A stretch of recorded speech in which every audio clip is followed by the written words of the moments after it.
Hello fellow zoo nerds and welcome to my third top 10 list. I mentioned on my last tour that having a polar bear walk above your head is among the greatest experiences you can ever have at a zoo. So now seems like an appropriate time to run through my personal favorite experiences I've had in my 22 years of zoo visiting.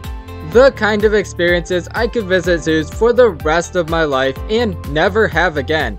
Many of them I've already featured on my channel in some way, but I'll be able to provide some additional context, and there are a few that will be completely new to even my longtime viewers. Of course, I encourage you to share your own favorite zoo experiences in the comments. And with that, let's begin the list. At number 10, something I've mentioned before in a few videos, seeing a Sumatran rhino at the Cincinnati Zoo. As a rhino lover, the Cincinnati Zoo could not have been a more perfect place for me at the time I first visited it back in 2011. At the time, the zoo held not one or two, but three species of rhino, including the only Sumatran rhinos outside of Southeast Asia. While I didn't know then just how soon these hairy rhinos would be absent from zoos, I was still ecstatic just to see one. I had the chance to see them in Cincinnati for a second time the following year, and honestly this might be higher on the list if I had actually seen one move. Not complaining though, since I can still say I saw a Sumatran rhino in a zoo, which is something fewer and fewer people will be able to claim moving forward. Next up, number 9, meeting Tombi the elephant. Given my affinity for rhinos and hippos, it might be a little surprising that elephants aren't really anywhere near the top of my favorite animals list. But that doesn't mean I don't appreciate just how majestic and impressive these giants are, and one of my favorite places to see them is the Indianapolis Zoo. Indianapolis's Elephant Reserve was already an impressive habitat, but in 2020 they added a whole new element with the Tembo Camp, where the zoo holds daily keeper demonstrations. On my 2022 visit, I made sure I was there to film one of them since I wanted to feature the planes on a tour. But what I didn't know was that after the demonstration was over, the guest would be invited to meet the elephant even closer. Our demonstration featured Tombi, and I'm glad it did, since Tombi is one of only 2 elephants to ever live at Potter Park, one of my local zoos. Even if her time there was long before my time, and even if our meeting was brief, it's not every day you can say you felt an elephant's tough hide. Number 8, another one I've mentioned before on one of my older tours, watching a great blue heron fish at the Potawatomi Zoo. Usually when you visit a zoo, you expect the highlights to be, well, the zoo animals. But on occasion, a wild animal will steal the show, and this is my personal favorite example of that. Whether or not it's the same bird every time, I don't know, but on 2 of my 4 visits to the Potawatomi Zoo, I've seen a great blue heron attempting to hunt the carp that live in the moat at the front of some of the zoo's African exhibits. And from following the zoo's social media, it seems this might be a regular occurrence. I didn't actually see the heron catch any fish last time I saw one, but I did see one catch 2 fish throughout the day back in 2019. So for those who haven't seen it yet, here is that footage.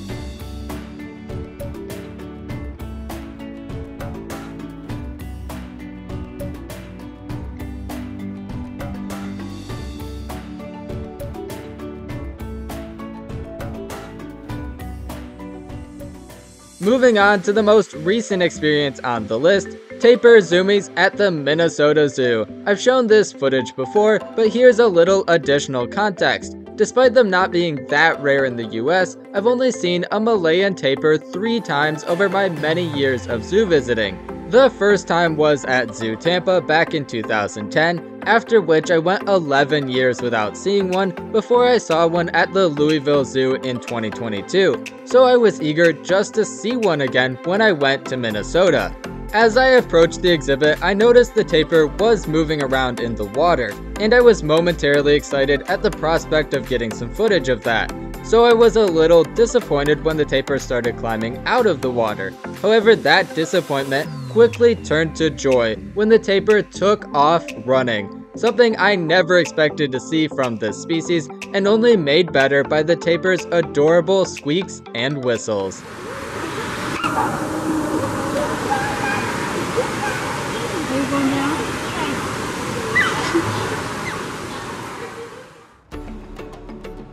In 2019, the painted dog exhibit was the place to be at Binder Park Zoo, after female ghosts gave birth to 11 puppies the previous fall. When you have that many young, teething canines in one habitat, nothing is safe, which this tree learned when, after tiring of pestering their father, the puppies turned their attention to destroying it as much as possible. I showed a brief clip of this in my Wild Africa tour, which you should totally watch if you haven't before, since it's probably my best video, but here's a more complete look at my footage from that day.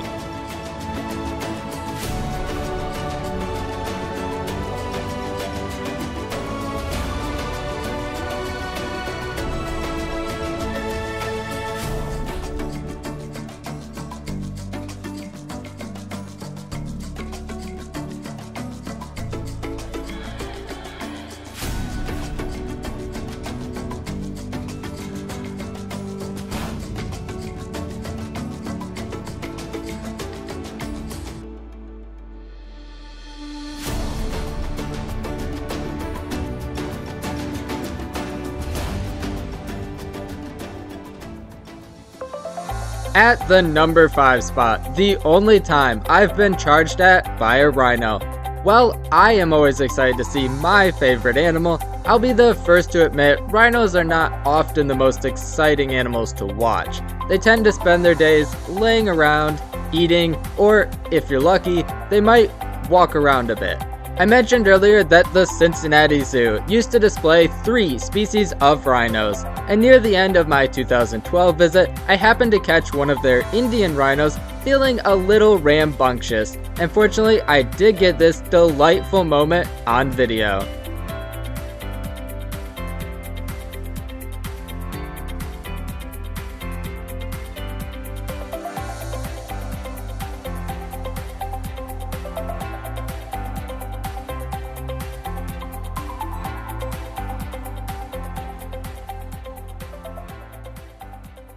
For number 4, another event I got to share on one of my favorite tours, the Leaping Tiger at the Fort Wayne Children's Zoo. I alluded in that tour to the fact that I haven't had the greatest luck catching these 2 particular big kitties awake and active over the years, with my 2020 visit being the one big exception. Not only were both Inda and Bugara awake and moving, but one of them, I believe the female Inda, was pacing back and forth under the elevated viewing windows, and every few minutes she would leap up and briefly grasp the ledge at the base of the windows to shrieks of delight from the crowd. 2 of these leaps I managed to catch on camera. My only small regret is that my positioning and the glare didn't allow these clips to be as epic as they could have been. But nonetheless, it is one of my favorite things I've ever seen a zoo animal do, perhaps topped only by number 3, Puckuk the Walrus's playful antics at the Indianapolis Zoo. Seeing a walrus at a zoo at all is special. Once exhibit renovations are completed, Indianapolis will once again be one of only 4 locations in the US to see these large pinnipeds. However, the last time I had the opportunity to see them in Indy, back in 2019, Puckuk made the experience even more memorable with his mischievous behavior.